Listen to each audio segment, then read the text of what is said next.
It's super flexible. Take off the backing strip. Look at that. It's almost like the real stuff. Really stunning. I think this one's my favourite. Right, we are back with another Resin Art video. Of course, that's what we do. I know I say that a lot. Just to help with the algorithms. Sorry, it's been a while again. We've been settling into the new place. And yeah, my brain's just not been braining. Where it's been off of resin during the move of house, it's kind of, yeah, struggling to get back into resin brain mode, if that makes sense. Anyway, in this video, something I've been meaning to do for a while. I've had this stuff for quite a few months. It's really, really good stuff. You might have seen a short video I did of this on a different platform. It's basically a fake abalone sheet. Now this is made for guitar, what do you call it? It's actually on the label, Dan. A pick guard. So yeah, it's self-adhesive, really sticky stuff. It's super flexible. So you may remember quite a while ago we made these inlay rings using real abalone shell. You can see that it's almost identical. It really is good stuff. Now I think this was about £12, $12 for a sheet, so it's fairly expensive, but I'm going to show you some ways of using it for jewellery. You can really maximise this whole sheet. For example, if you wanted to make an inlay ring, if you was to, all of these different size rings, they're all different sizes, but the inlay width is always the same for each ring. So once you've got something that you could basically just slice this into very thin strips to fit inside one of these, for example. Imagine how many rings you could make out of one whole sheet of this. So you could really maximize the cost into, yeah, small things like this. It's definitely worth it. It also comes with like a protective film over the top just to stop it from scratching. And then of course you've got the adhesive peel on the back that you can just peel off. So this stuff is ideal really for closed bezels. Things like this. And then you've got so many different closed bezels. The reason why it's better for closed bezels is that you can just cut it out, self-adhesive, stick it to the back of the bezel itself, and then just top up with resin. If you're worried about doing it that way, using the adhesive, you can always use alcohol and take off that tackiness from the back and glue it in with something stronger, but it is really is sticky. So with things like this and our normal jewellery mould that many of you have already got, most of the cabochons fit inside these. It's just working out which one. So go rooting through your drawers, your stashes, and find the correct sizes that fit inside the bezels. And then all you have to do is basically just cut around these on the sheet so you know they're going to fit. And you can do that with most of the hardware that we've got. So this one, for example, I could use that to trace around, cut it out, and it really does. Look at the colour. For things that you're not quite sure on, like this, for example, I haven't got anything that fits inside this. What you can do is peel off part of the backing, place it over, try and utilize as much of it as possible. I'm just going to show you for example. If I push that down on the adhesive and then peel that away, you see it's left a guideline I can just cut around and then stick that directly inside the bezel. I mean, if you was to use this to make coasters, you're not really going to get your money's worth, because maximum, I mean, I have cut some off, maximum you're probably going to get maybe 4 coasters out of this, and then you could use all the excess to make jewelry if you wanted to then maximize the cost of the sheet. It's entirely up to you, but I think small stuff, there's an old saying, I can't remember what it is now, but if you was to take a big massive lump of steel and sell that, you're not really going to make much money. But if you turn it into small nails, tiny little nails or tacks, you can make so much more money from it. And this is why I like making smaller stuff with resin, because something like this for my conquer ring, it takes a few drops of resin and I can really make my resin go a lot further. So this is why I don't tend to make things like pyramids, because the cost, you know, the cost of the amount of resin and the profit you're going to make out of stuff like that. I look at a resin pyramid, nothing against them. I know many people make them and they are really cool. But I look at a resin pyramid and I see thousands of pieces of jewelry that I could use that resin for. And yeah, you could really push your if you do sell, push your earnings a lot better with smaller stuff. So what I'm going to do is just eyeball this. Now, I'm going to do it on the reverse, because if I make a mistake and score it on this side, I've then kind of wasted, if I've done it wrong, I've wasted it and I can't really rescore it. So if I turn it over, what I can then do is take a ruler and then I'm going to eyeball it and just rest part of the, what do you call it? Part of the edge of the ring on the edge of this, and then take my ruler and just try and line it up on both ends of the film before I then commit to cutting it. Once I've got that strip, I could then use that strip to mark others, just lay it on top, and then I can use that as kind of a template. But you could do it with lots of different things. It doesn't have to be this way. Just use your imagination. You could make maybe a wooden strip that you could, a rig, and then, you know, you can't go wrong. Then once I think I've got it in the right place, I then just use my craft knife and cut that whole edge off. And I can just pull that away. Fingers crossed, guys, fingers crossed I've got this first go. I don't think I've cut quite far enough down on this part, so just for the video, there we go. Hopefully I've cut this the right width. I think that's close enough. It's a bit gappy, but you get what I mean. Make a rig. I just cut another strip and it fits a lot better.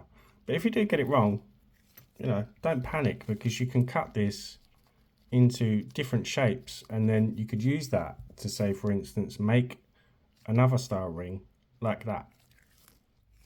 So what we can now do is take off the backing strip that protects. It would be easier if I took my gloves off of this, wouldn't it? I do like to do things the difficult way, you know me. And because it's so sticky, what we can do is just wedge that in the gap. Again, if you wanted a more secure fit when you're doing this part, you could take off the end of this part of the adhesive with alcohol again and just super glue it on so it's a bit stronger. And we're just going to wrap that around the inside really tightly, kind of pulling the veneer as you're turning it until you get to the point where we began. And again, push that down, and then when we lift that up, it should give us, can't really see it in the light, it will give us a very faint line, the same as when we pushed on the bezel, and that will give us the cutting point. I can just see that, can you? Just there. So I can then just take my scissors. I cut it a little bit longer if I want, just to make sure. And if I'm wrong, I can just lift it and snip off a tiny bit more until I know that it fits.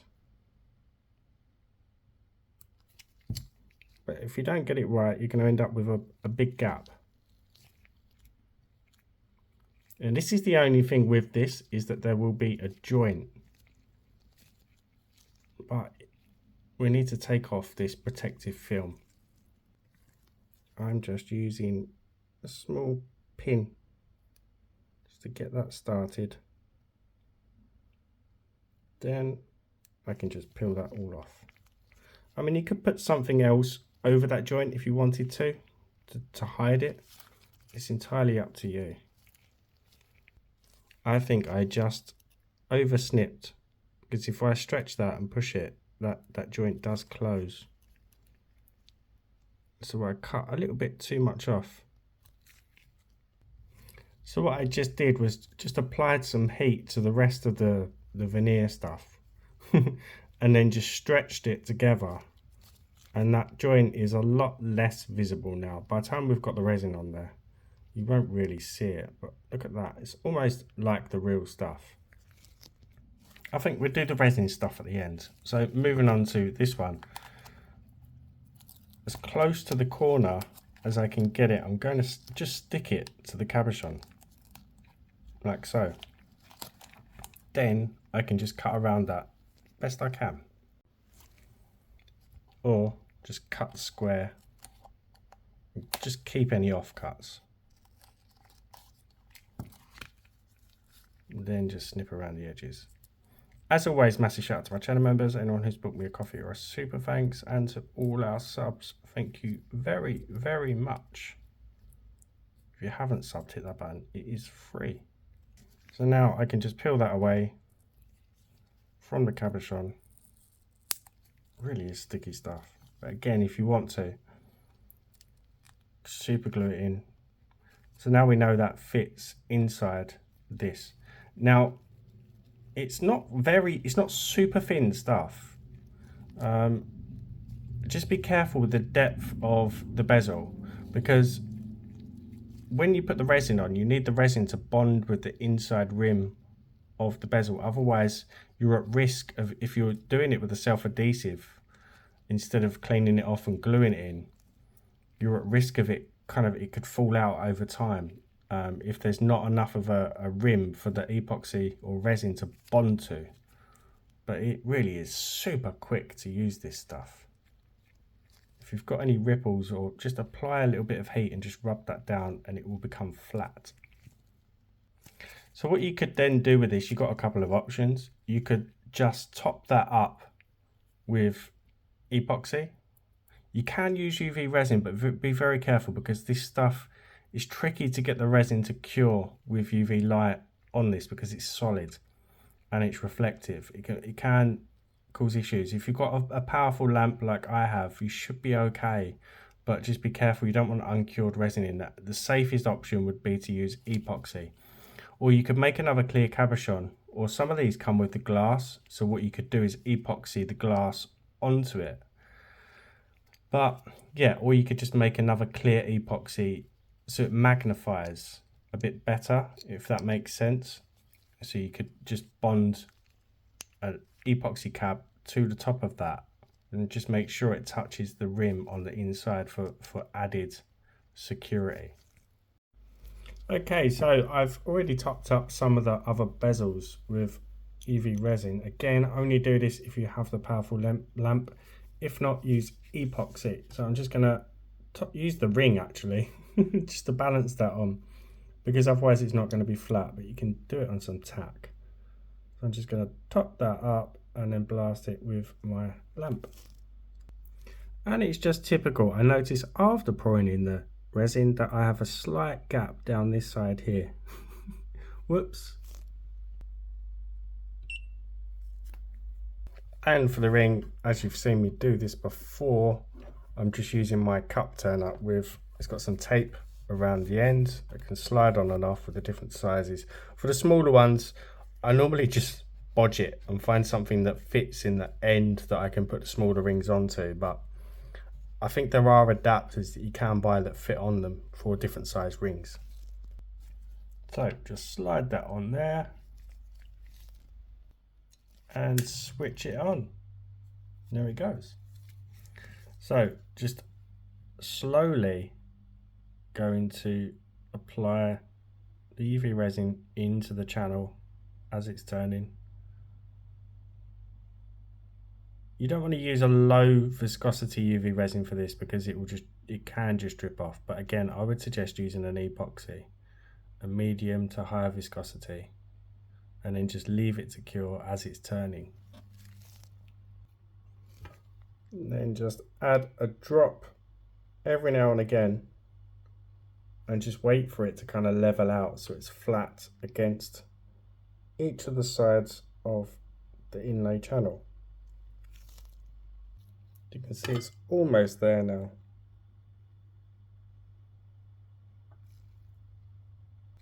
So you'll see that's pretty flat now, so I can cure this as it's turning. So I've stood my lamp up, just be careful, you don't want those lights going into your eyes, so yeah, just be safe. So we're all done. I just topped these up. I didn't make the resin cabochons to glue in there, but they still turn out really stunning. I think this one's my favourite, along with the bar. I think this one's really, really nice. But they look so real. Looks like real abalone shell. The gap, you can notice it if you look at it, but just be a bit more attentive when cutting it. And the ring, again, the gap, I could just see it there in the middle. But the colours are really, really nice in different lights. Again, very, very similar to the real shell we saw in the previous videos. And then I made, because I'm always wearing this, so I can click out the one that's already in there, and then click that one in, so I can swap it whenever I want with the mic ring. As always, give the video a thumbs up, drop me a comment. If you haven't subbed, hit that button for me. The link for the abalone sheet will be in the description box. You might find some other uses for it. Why am I showing you that one? It's not part of the video. Anyway, have fun with it. It's really versatile. It's really flexible. Yeah. Go create. Have some fun. I will see you for the next one. Bye for now.